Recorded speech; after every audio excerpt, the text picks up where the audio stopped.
To understand the 2018 governor's race, we need to rewind to last November, to the election of President Donald Trump. Trump's win moved up the gubernatorial calendar significantly when shortly after winning, he named Governor Nikki Haley to become his United Nations ambassador. Haley resigned her office to second-in-command Henry McMaster.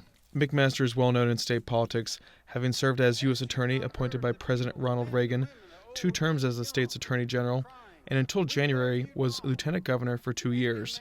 In early 2016, McMaster endorsed Trump, becoming the first statewide elected official in the nation to endorse him.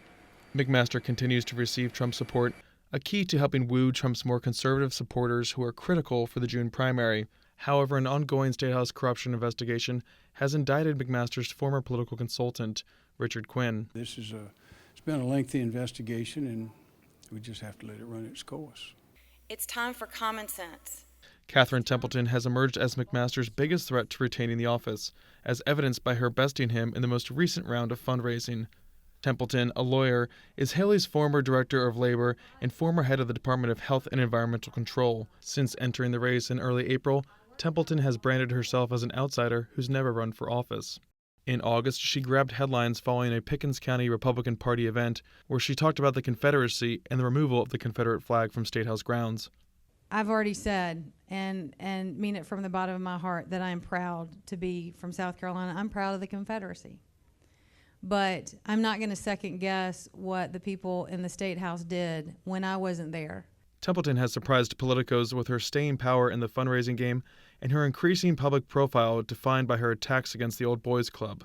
College of Charleston professor Gibbs Knotts said the two have emerged as frontrunners in the Republican field of 4 candidates. Obviously, this is a state where Trump is still fairly popular. He's particularly popular with Republican primary voters, and so I think you've got to be, pretty supportive of Trump, certainly not critical of any of Trump's actions.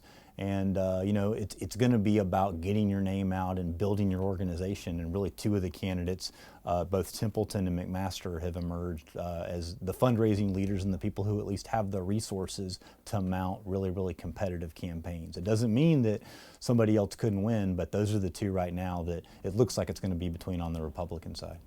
Lieutenant Governor Kevin Bryant is a pharmacist who served 3 terms in the state Senate representing the conservative county of Anderson before volunteering to fill McMaster's vacant lieutenant governor's seat in January.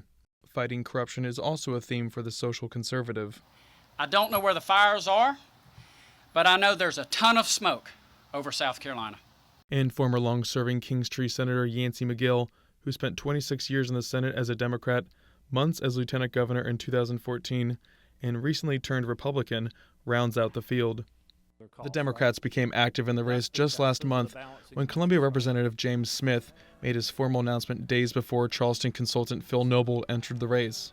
Smith is a 50-year-old lawyer married with 4 children and has served in the State House for 20 years. His military experience has emerged as a major theme of his campaign. And while in Afghanistan to support Operation Enduring Freedom, it was the greatest honor and absolute privilege of my life to lead American soldiers in combat. Phil Noble has started several nonprofits and unsuccessfully ran for lieutenant governor in 1994. Professor Knotts said it's very unlikely the state will go Democrat in 2018. I do think that it's a huge uphill battle for Democrats to win statewide in South Carolina right now. It's been a while since a Democrat has won statewide, and so it's going to have to be somebody who's a moderate Democrat. For more information about the race, candidates, fundraising, and an extended interview with Professor Knotts, visit scetv.org.